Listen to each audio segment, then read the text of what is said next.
perishable farm produce is very challenging in terms of how to determine the price. That's why anyone who decides to come into the business of perishable produce find it very challenging to align with how the market price is. They find it very challenging because the price fluctuates anyhow. Now, sometimes it goes beyond the law of demand and supply. It goes above the laws of demand and supply. It needs to be studied. Yes, because those who are into it, they sell with discretion, not existing price. It doesn't have fixed price. It doesn't have fixed price. It doesn't have price that you can easily determine. That is the reason why new business dealers can start today, and in the next 20 years, they are still finding it difficult to improve. Right? Yes. You know why?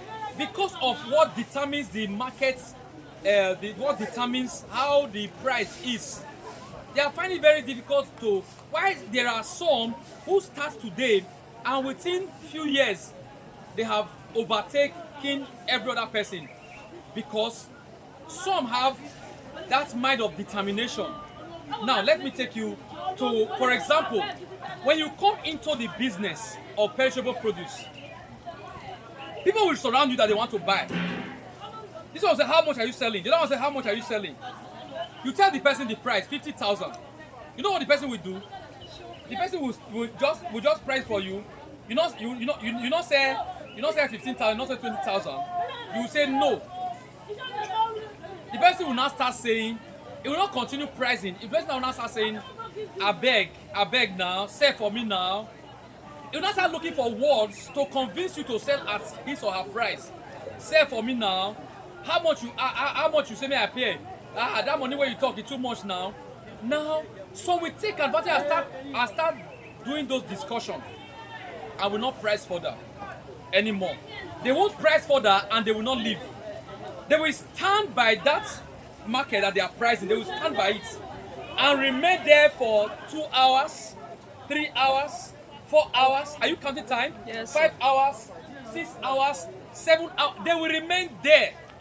Now, when someone else comes, who is just coming to come and check the price that you are selling, once someone else comes, say, who they sell this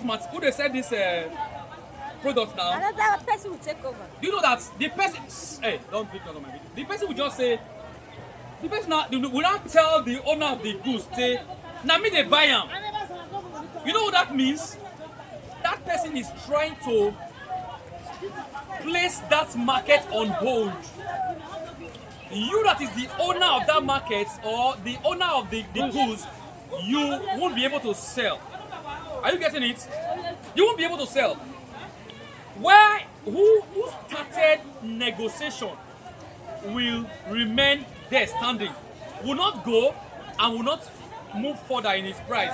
Sometimes they know you will not reduce too much from the price you have told them. Maybe you told them 50,000. They know you will not sell below 40,000. They know. They will price 20,000. Sometimes they will move to 22,000 and sometimes they will move to 25, but they will remain there. They know they can buy 30,000, but they will not move. They will remain there and start saying, sell for me now. Oh, sell for me now, your price too much, your things too dear. You they draw market, they have languages that they are using. But come to think of this, I have been into the sales of habanero pepper and some other farm produce like garden egg, habanero leaves, vegetable leaves, and some other perishable produce. Now, when I started those markets, at first I never realized that those markets were sold in kg. How I came to understand it, and it became very easy for me as a new beginner in habanero pepper. When I took my pepper from farm, I never knew the value of habanero pepper, but I farmed it.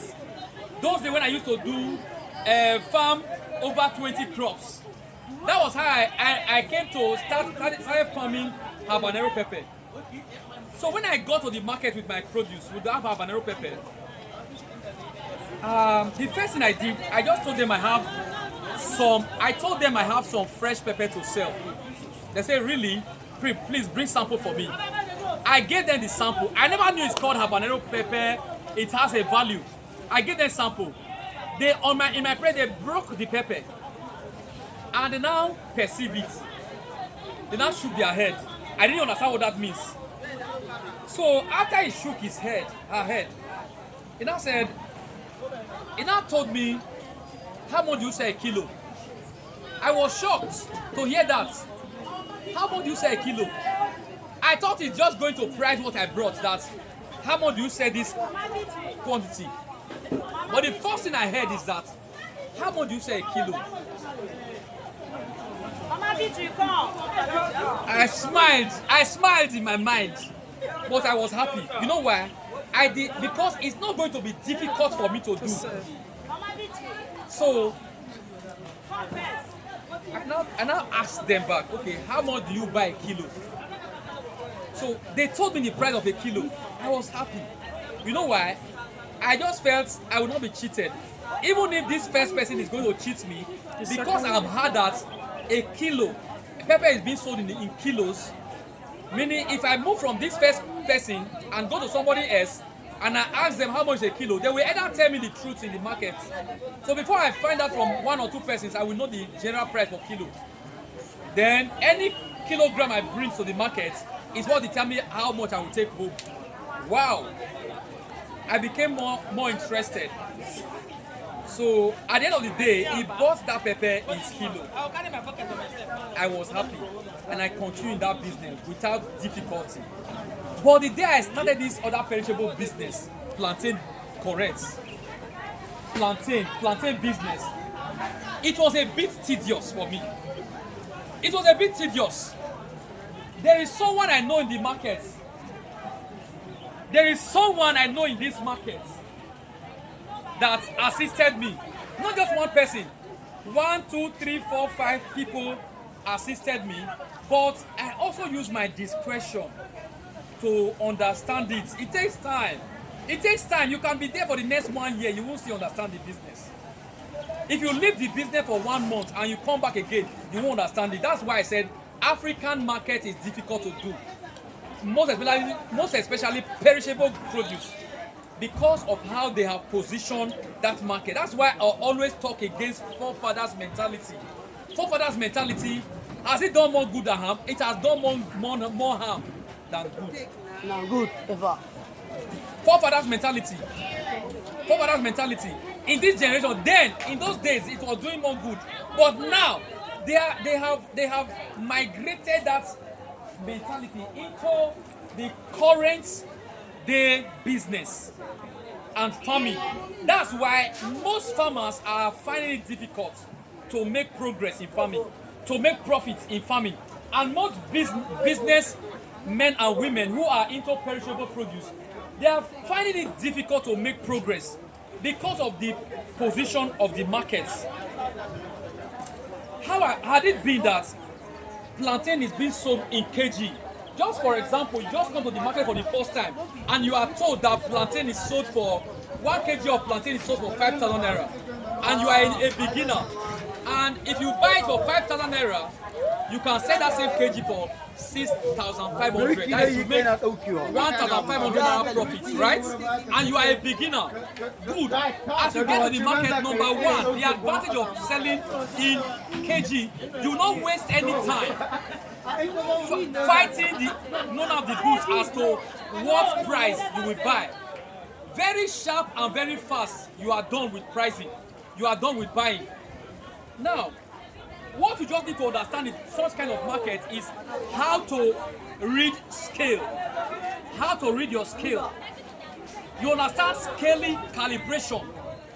Scaling, calibration, and how to read it so that someone will not turn your scale below 0 After selling for you, what is supposed to be 2 kg or 10 kg, it will be reading 10 kg, but at the end of the day, it is 7 kg. After understanding that, go to the market, you just succeed. In less than 1 year, your profit and turnover will just be increasing. It will just be increasing. You know why? Because the market is easy to do. So let me stop this analysis here.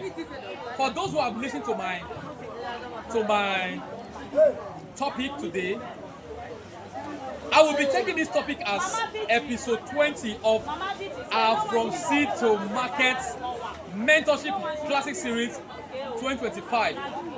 So for those who have not been following my series on my Facebook page, my TikTok, my Instagram, and my YouTube, do well to join on Ambitious 5-star on all of my social media, so that you can follow this series of From Seed to Market. From Seed to Market, you see it now. Mentorship Classic Series is free. Just join, follow, and get tips on farming, get tips on marketing, get tips on how to start up your farming and how to go into various crops, most especially plantain business. Thank you for viewing this segment today. I would love to see you in my next segment, which is going to be episode 21 of our mentorship series. Join me and be with me so that you can move from where you are to the next level. Thank you very much. Goodbye.